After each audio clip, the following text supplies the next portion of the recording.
مسلمانوں کے اندر اور صلیبیوں کے اندر اتنا بڑا فرق کیوں ہے؟ اگر یہ فرق نہ ہو تو ہم مسلمان اور صلیبی کیوں ہوں؟ جنگ وہ کرتے ہیں اور صلیبی وہی قانون اپلائی کریں گے جو شیطان نے کہا تھا، کہ وہ شیطان کی پیروکار ہیں، صلیبی ہو یا زائنس ہو، تو یہ بنیادی فرق ہے۔ مسلمانوں نے سینکڑوں سال اسپین پہ حکومت کی، اب ان سینکڑوں سالوں کے دوران ان کا مغرب کے ساتھ رویہ کیسا رہا؟ اسپین میں جتنی ڈیولپمنٹ مسلمانوں کے دور اقتدار میں ہوئی تو اس سے پہلے نہیں ہوئی تھی۔ انفراسٹرکچر ڈیولپ کیا گیا، لوگوں کو روزگار مہیا کیا گیا، لوگوں کو آزادی دی گئی۔ اسپین میں بیٹھے ہوئے ہیں، یورپ ان کے دروازوں پر ہے، جہاں بھی جا سکتے ہیں۔ انہوں نے اسپین میں بیٹھ کر یورپ کو سیبوتیج کرنے کی کوشش نہیں کی۔ انسانیت کے لیے تباہ کن جنگیں کن قوموں نے کی ہیں؟ صلیبی جنگیں جب بھی شروع ہوئیں، صلیب کے علمبرداروں کی جانب سے، کرسچنز کی جانب سے شروع ہوئی۔ امریکہ کی تاریخ جو ہے یہ مسلسل جنگوں سے لبریز ہے۔ دنیا میں سب سے پہلے ایٹم بم گرانے کا سیاہ کارنامہ جس نے انجام دیا وہ بھی آپ کے سامنے ہے۔ مسلمانوں کے خلاف جو منفی پروپیگنڈیز ہوتے ہیں، مغرب کا اس حوالے سے سب سے بڑا ہتھیار کون سا ہے؟ The one who owns media controls the mind۔ پوری دنیا کے میڈیا پر قبضہ کرنا شروع کیا۔ جنگ وہ لڑتے ہیں اور دہشت گرد مسلمان قرار دیے جاتے ہیں۔ جو وار آن ٹیرر وہ کہتے ہیں، وہ بیسیکلی وار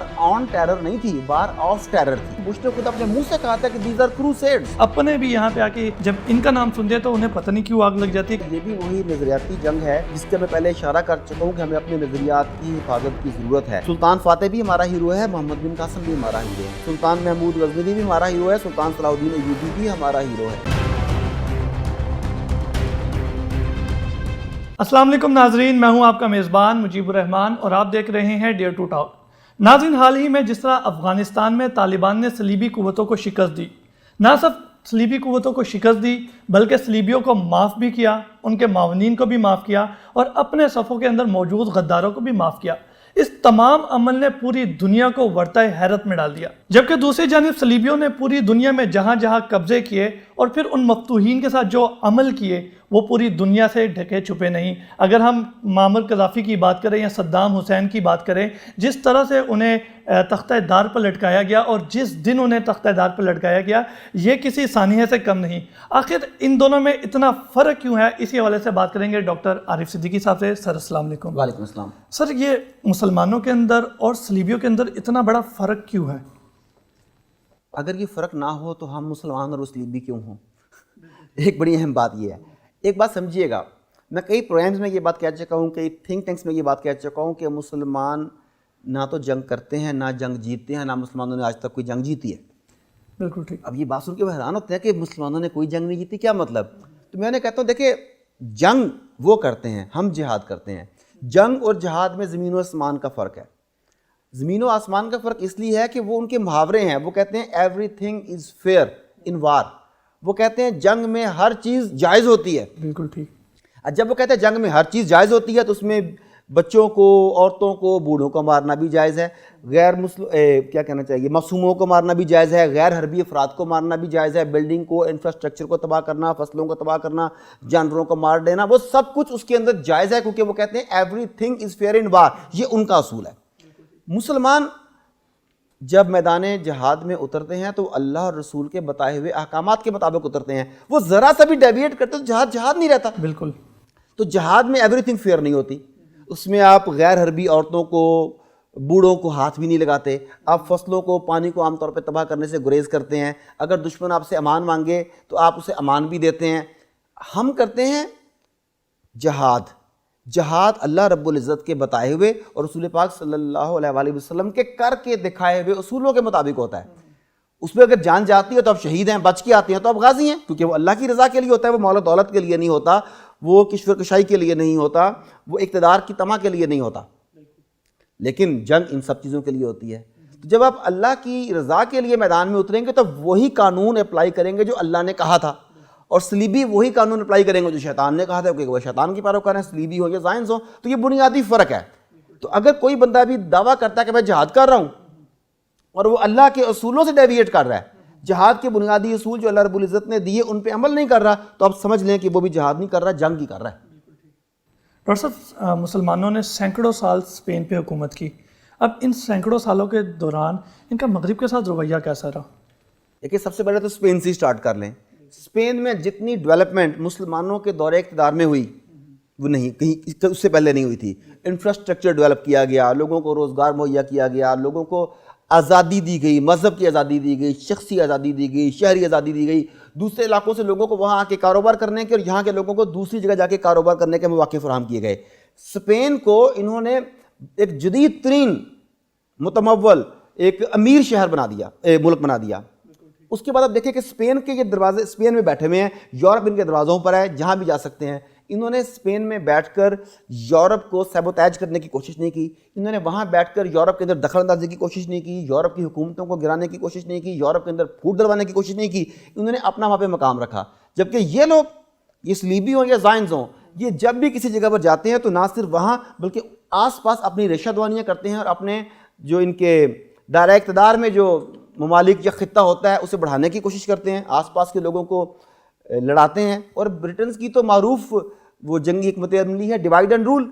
تو یہ کبھی آپ کو سیکس میں ڈیوائڈ کرتے ہیں, کبھی آپ کو لسانی زبان میں, لسانی بنیادوں پر, بس یہی کرتے ہیں. ڈاکٹر صاحب, تاریخ عالم میں اگر ہم دیکھیں تو انسانیت کے لیے تباہ کن جنگیں کن قوموں نے کیا؟ یہ تو آپ کو بھی پتہ ہے, ساروں کو ہی پتہ ہے, میرے منہ سے کیوں کھلوانا چاہتے ہیں؟ تو جی, آپ کا سوال یہ تھا جس کا میں نے کہا کہ آپ کو پتہ بھی ہے کہ سب سے زیادہ جنگیں کس نے لڑیں, سب سے زیادہ نقصانات کس نے پہنچائے دنیا کو, عالم انسانیت کو.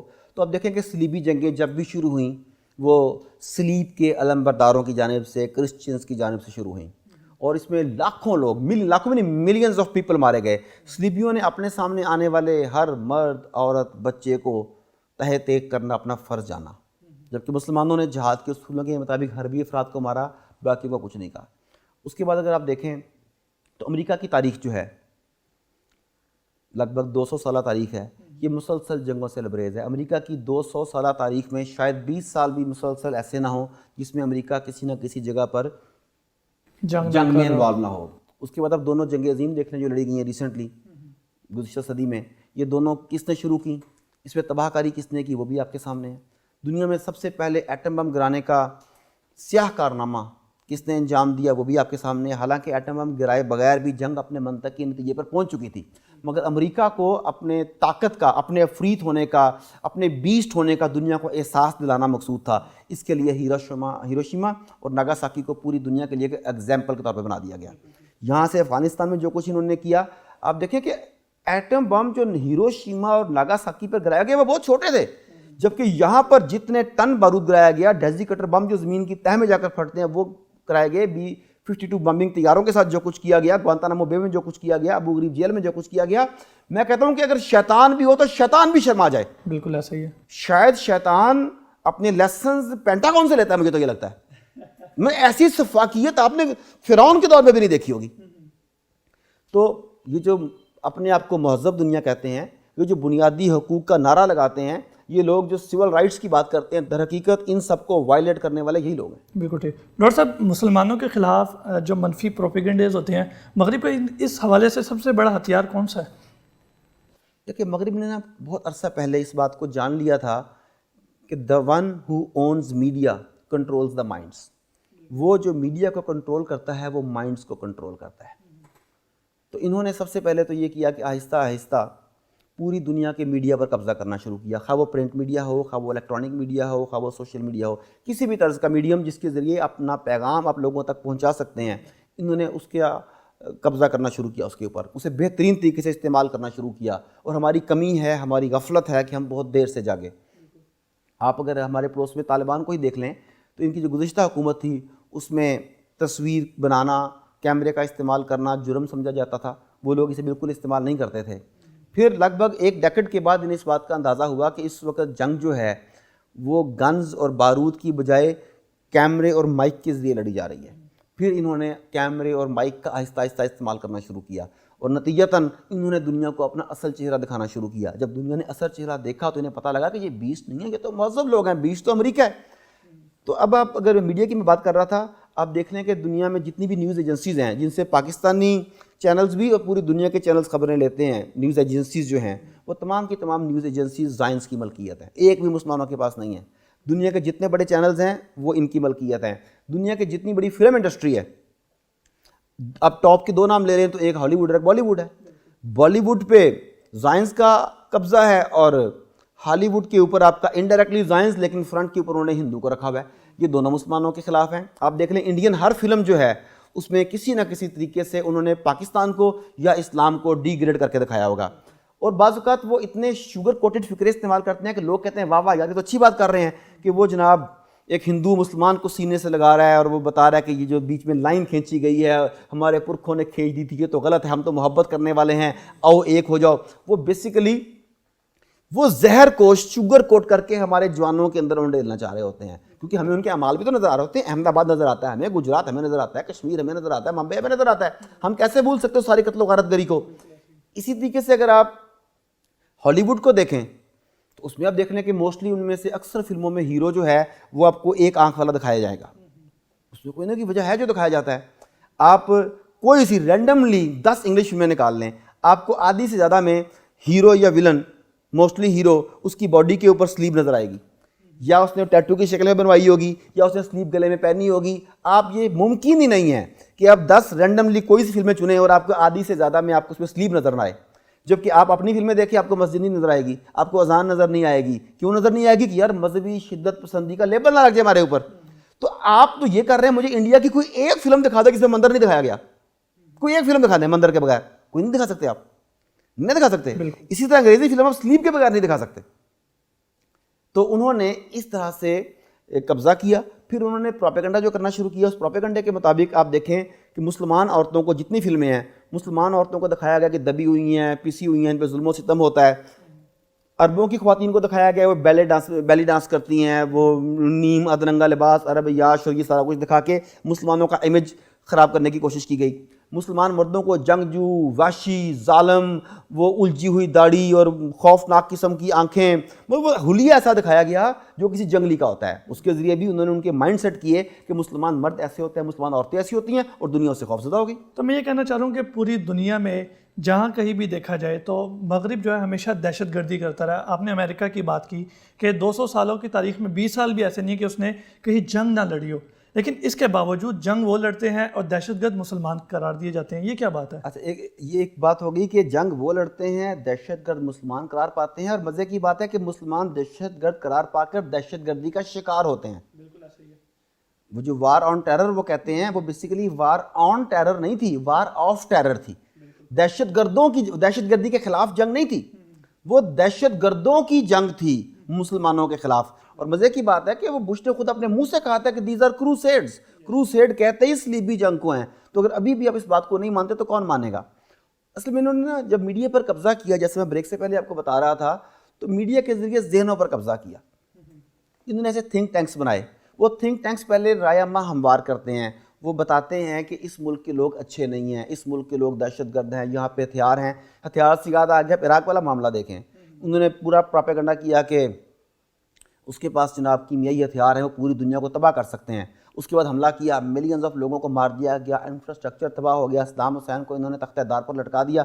وہاں سے ایک وہ ٹیئر گیس کا بھی سپرے نہیں نکلا. اس کے بعد وہ ٹونی بلیئر نے کہا سوری, ایک سوری کہا, سوری, پھر کیا ہوا؟ اچھا, اب اس میں اگر آپ سرویز دیکھیں تو جب پہلی گلف وار ہوتی ہے تو جب امریکہ میں ایک سروے ہوا تو اس میں صرف غالباً 3% لوگوں کو پتا تھا کہ عراق کہاں پر ہے اور عراق کے صدر کا نام کیا ہے. یہ پہلی گلف وار کی بات ہے. جب دوسری گلف وار ہوئی تو انہوں نے باقاعدہ کمپین چلائی, بتایا گیا کہ برائی کا محور جو ہے وہ عراق ہے, وہ پوری دنیا کے لیے کتنا بڑا خطرہ ثابت ہو سکتا ہے, صدام حسین کتنا ظالم اور وحشی آدمی ہے, پوری کمپین چلائی. اس کے بعد جب انہوں نے سیکنڈ گلف وار میں عراق پر حملہ کرنے سے پہلے وہ سروے کروایا جو ان کے وہاں پہ ہوتے ہیں پبلک سروے, تو وہاں پہ پتہ لگا کہ غالباً 93% لوگوں نے برائی کا محور صدام حسین کو اور عراق کو قرار دیا, اور صدام حسین کو ایلیمینیٹ کرنا عالمی امن کے لیے ضروری قرار دیا. یہ ہے ذہن سازی کی جنگ. یہی مسلمانوں میں وہ کرتے ہیں. مسلمانوں کو ایک دوسرے کے خلاف کیا جاتا ہے, مسلمانوں کو مغرب نواز بنایا جاتا ہے, مسلمانوں کے مفادات کو مغرب کے مفادات کے ساتھ لنک کر دیا جاتا ہے. جن کی پراپرٹیز وہاں پر ہیں, جن کے کاروبار وہاں پر ہیں, جن کے بچے وہاں پڑھ رہے ہیں جا کے, وہ کبھی بھی مغرب کی شکست کو برداشت نہیں کریں گے. آپ ادھر کے لوگوں کے رہنے والوں کے دیکھ لیں کہ ابھی بھی کتنے لوگ ہیں جو آپ کی طرح کھل کر اس جنگ کو صلیبی جنگ کہہ رہے ہیں. کتنے لوگ ہیں جو آج اس شکست کو امریکی شکست کہہ رہے ہیں, وہ صلیب کی شکست کہہ رہے ہیں. آج بھی تمام کے تمام لوگ یہی کہہ رہے ہیں کہ وہ امن معاہدہ ہو گیا ہے. صلیبی جنگ کے وہ نام ہی نہیں لے رہے, وہ دہشت گردی کے خلاف جنگ منطقی انجام کو پہنچی اس طرح کی بات کر رہے ہیں. کیوں؟ یہ ذہن سازی ایسی کر دی گئی ہے. طالبان کو انہوں نے زوئے لگا کے ظالمان کہنا شروع کر دیا. بالکل ایسا ہی ہے. طالبان کو ڈی فیم کرنے کے لیے TTP بنا لی, اور آج بھی کئی لوگ ہماری ویڈیوز کے نیچے کمنٹ کر رہے ہوتے ہیں کہ وہ ٹی ٹی پی نے تو یہ کیا, ٹی ٹی پی نے یہ کیا, اور آپ طالبان کے حمایتی کیسے بن گئے؟ وہ بھی جان تو لو کہ ٹی ٹی پی کون ہے. پھر انہوں نے کیا کیا, انہوں نے خود اپنے ایجنٹس, جس طرح ٹی ٹی پی را, موساد اور سی آئی اے کا پروجیکٹ تھی, داعش اس کا پروجیکٹ ہے. کیا امریکن پریزیڈنٹ جو ایکس پریزیڈنٹ وہ خود نہیں کہہ چکا کہ داعش ہمارا پروجیکٹ تھی, ہمیں یہ بنا کے غلطی ہوئی, ہم سے داعش ہمارے کنٹرول سے باہر ہو گئی؟ تو داعش بھی انہوں نے بنائی اور نام پر اسلام کے بنائی تاکہ مسلمانوں کو بدنام کیا جا سکے. بالکل ٹھیک. تو یہ چونکہ قلب و نظر کی جنگ ہے, یہ مائک اور کیمرے کی جنگ ہے, یہ انتہائی ضروری ہے کہ ہم تمام لوگ, بالخصوص ہماری یوتھ, اپنے نظریات کی, اپنے قلب و نظر کی حفاظت کرے. دشمن نے آپ کے اندر دراڑ ڈالنے کے لیے ہر ممکن کوشش کرنی ہے, اور اس نے کرنی ہے کیونکہ وہ دشمن ہے آپ کا. آپ اسے تو یہ نہیں کہہ سکتے کہ تم کوشش نہ کرو, آپ اپنے آپ کو تو مضبوط کر سکتے ہو نا. تو اس لیے ہمیں اپنے آپ کو میڈیا کے محاذ پر, نظریاتی محاذ پر, قلب و نظر کے محاذ پر ہمیں بہت مضبوط کرنے کی ضرورت ہے خود کو. بالکل ٹھیک. ڈاکٹر صاحب آخر میں آپ سے یہ پوچھنا چاہوں گا کہ حضور صلی اللہ علیہ وسلم کی جنگوں کے حوالے سے جو اصول دیے گئے تھے, انہوں نے مسلم فاتحین پہ کیا اثر ڈالا؟ دیکھیے, یہی وہ آفاقی اصول تھے جنہوں نے دنیا کو امن کا سبق دیا. انہی آفاقی اصولوں کی وجہ سے اسلام امن کا مذہب کہلایا. انہی آفاقی اصولوں کی وجہ سے رسول پاک صلی اللہ علیہ وآلہ وسلم پیغمبر امن کہلائے. لیکن ہم یہ تو بتاتے ہیں کہ وہ پیغمبر امن ہے, اسلام امن کا دین ہے وغیرہ وغیرہ, مگر یہ نہیں بتاتے کہ یہ امن تلوار کے ساتھ ہم نے قائم کیا تھا. رسول پاک سیف, کیا کہنا چاہیے, نبی سیف بھی تو تھے نا, نبی سیف بھی تو تھے نا, نبی المقاتل فی سبیل اللہ بھی تھے, وہ نبی الملاحم بھی تھے, وہ جنگوں والے نبی بھی تھے. تو انہوں نے جنگیں کرنے کے بعد, دشمن کے علاقے میں کو فتح کرنے کے بعد, فتح مکہ سب سے بڑی مثال ہے, انہوں نے ہر ایک کے لیے معافی کا اعلان کر دیا تھا. اس سے پہلے بھی آپ دیکھ لیں کہ بدر میں جب انہوں نے پکڑا ہے کفار کو, تو وہ دشمن تھے جنہوں نے اپنے ہر سانس میں, ہر دھڑکن میں, ہر خون کے قطرے میں اسلام دشمنی سموئی ہوئی تھی, مگر انہیں بھی کسی کو جزیہ لے لیا, کسی سے فدیہ لے لیا, کسی کو تمہارے بچوں کو پڑھا دو, انہیں بھی انہوں نے معاف کر دیا. ایسے ہی ہوا نا, حتیٰ کہ جن لوگوں کے لیے باقاعدہ قتل کا فتویٰ جاری کر دیا کہ جو بھی وجہ انہیں مار دیا جائے, ان میں سے ایک اکرمہ بن ابی جہل بھی تھے. بالکل ٹھیک. وہ وہاں سے بھاگ گئے. پھر ان کی بیگم رسول پاک صلی اللہ علیہ وآلہ وسلم کی خدمت میں پیش ہوئیں, ان کے لیے امان چاہیے تو ان کے لیے بھی امان دے دی. یعنی کہ جس نے امان مانگی, جس نے توبہ کرنے کے لیے کوشش کی, توبہ کرنے کی درخواست کی, وہ درخواست قبول کر لی. آپ اسی کو اگر آگے لے کے چلتے جائیں, دیکھتے جائیں, تو رسول پاک صلی اللہ علیہ وسلم کے بعد چاروں خلفائے راشدین کے دور میں جو کچھ ہوا وہ بھی اس کی مثال نے آپ کے سامنے. سلطان صلاح الدین ایوبی واز اے گریٹ کنکرر. صلیبیوں کے دل میں, آنکھوں میں جو آج بھی کھٹکتا ہے, وہ نام صلاح الدین ایوبی کا ہے, کیونکہ سیدنا فاروق اعظم رضی اللہ تعالیٰ عنہ نے اپنی ہیبت سے, اللہ تعالیٰ کی مدد سے, وہ انہیں جنگ کے بغیر ہی مل گیا. تو وہ کہہ سکتے ہیں نا کہ ہم نے دے دیا, چلو ٹھیک ہے, لیکن اپنا سلطان صلاح الدین ایوبی نے تو پھر ڈنڈے کے زور پر لیا تھا نا. ڈاکٹر صاحب آپ نے سلطان صلاح الدین ایوبی کی بات کی, تو ہم مغرب کی تو بات کرتے ہیں, لیکن اب جب آپ نے یہ نام لے ہی لیا تو ہمارے کچھ اپنے بھی یہاں پہ آ کے جب ان کا نام سنتے ہیں تو انہیں پتہ نہیں کیوں آگ لگ جاتی ہے کہ وہ جی باڑ کے لوگ تھے, وہ آ کے ہم پہ غاصب ہو گئے, لیکن ہمارے جو یہاں پہ فاتح تھے وہ رنجیت سنگھ تھے. یہ نظریاتی جنگ ہے, یہ بھی وہی نظریاتی جنگ ہے جس کا میں پہلے اشارہ کر چکا ہوں کہ ہمیں اپنے نظریات کی حفاظت کی ضرورت ہے. ہم مسلمان ہیں, مسلمان ایک عالمگیر مذہب ہے, ایک آفاقی مذہب ہے جو سرحدوں کا قید نہیں ہے. سلطان فاتح بھی ہمارا ہیرو ہے, محمد بن قاسم بھی ہمارا ہیرو ہے, سلطان محمود غزنوی بھی ہمارا ہیرو ہے, سلطان صلاح الدین ایوبی بھی ہمارا ہیرو ہے. ہم اس علاقے کے خطے کے قیدی نہیں ہیں. جو خطے کے قیدی ہیں وہ رنجیت سنگھ کو اپنا ہیرو مانتے ہیں, جو خطے کے قیدی ہیں وہ راجہ داہر کو اپنا ہیرو مانتے ہیں. حالانکہ وہ چچ نامہ جو معروف کتاب ہے سندھ کی تاریخ کی, چچ نامہ میں اس نے کلیئر کٹ لکھا ہے کہ راجہ داہر نے اپنی بہن سے شادی کی تھی اقتدار کے لیے. اس نے کلیئر کٹ لکھا ہے کہ محمد بن قاسم کے اوپر راجہ داہر کی بیٹیوں نے جھوٹا الزام لگایا تھا اس کے بعد سیکشول ہیرسمنٹ کا, تاکہ اسے مرکز کی جانب سے سزا مل سکے, اور بعد میں وہ مان بھی گئی تھی. چچ نامہ ان کی اپنی تاریخ ہے, وہ کلیئر کٹ ہے, مگر اس سے وہ کھول کے نہیں پڑھتے. وہ ہم پر تانا زنی کا, ہم پر الزام تراشی کا, ہمیں اپنے مذہب سے, اپنے ہیرو سے دور کرنے کا کوئی موقع ہاتھ سے نہیں جانے دیتے. خیر, بیک ٹو دا پوائنٹ کہ رسول پاک صلی اللہ علیہ وسلم نے جنگ کے جو اصول دیے, انہوں نے کہا جنگ سے پہلے بھی دعوت دو. بالکل ٹھیک. کہ بھی جنگ سے رکا جا سکے. اس کے بعد انہوں نے کہا کہ اگر تم نہیں اسلام قبول کرتے تو پھر ان شرائط کے اوپر سمجھوتا کر لو, وہ جزیہ ہے اس کے لیے, جو بھی طریقہ کار ہے اس کے لیے. اس کے بعد آپ جنگ کرتے ہیں آخری حل کے طور پہ. جنگ کے بعد بھی آپ قیدیوں کو بلا وجہ نہیں مار دیتے. جنگ کرنے کے لیے جاتے, درختوں کو نہیں کاٹتے, پانی کو خراب نہیں کرتے, فصلوں کو خراب نہیں کرتے, عورتوں کو کچھ نہیں کہتے, بچوں کو کچھ نہیں کہتے, بوڑھوں کو, غیر حربی لوگوں کو کچھ بھی نہیں کہتے. ہمارے تو یہی اصول ہے نا, اور طالبان نے دوبارہ یہ کر کے نہیں دکھایا. بالکل. کسی نے ریسنٹلی بہت اچھا ایک فکرہ لکھا ہوا تھا کہ پوری دنیا کو اس وقت افغانستان میں عورتوں کے حقوق کی فکر ہے، بڑی دنیا پریشان ہے. تو کسی نے بڑا اچھا تجزیہ کرتے ہوئے لکھا تھا کہ طالبان عورتوں سے کیسا سلوک کریں گے یا کرتے ہیں یہ جاننے کے لیے ایون ریڈلے المعروف مریم سے پوچھ لیں، اور مغرب عورتوں سے کیسا سلوک کرتا ہے یہ جاننے کے لیے عافیہ صدیقی کا حال دیکھ لیں. تو یہی ہمارے اصول ہیں جو آپ کے سامنے ہیں. Thank you so much doctor صاحب، آپ نے اپنا قیمتی وقت دیا. جی تو ناظرین، یقیناً آپ نے جان ہی لیا کہ کس طرح مغرب جو ہے اپنے گھنونے پروپیگنڈے کے ذریعے ہمیشہ سے مسلمانوں کو بدنام کرتی رہی ہے اور انہیں دہشت گرد قرار دیتی رہی ہے. لیکن اس وقت ضرورت اس امر کی ہے کہ ہم اپنے نظریات کی حفاظت خود کریں اور آگے بڑھ کر اس پہ عملی کردار ادا کریں. اسی کے ساتھ اپنے میزبان مجیب الرحمان اور ڈیئر ٹو ٹاک کی پوری ٹیم کو اجازت دیجیے. اللہ نگہبان.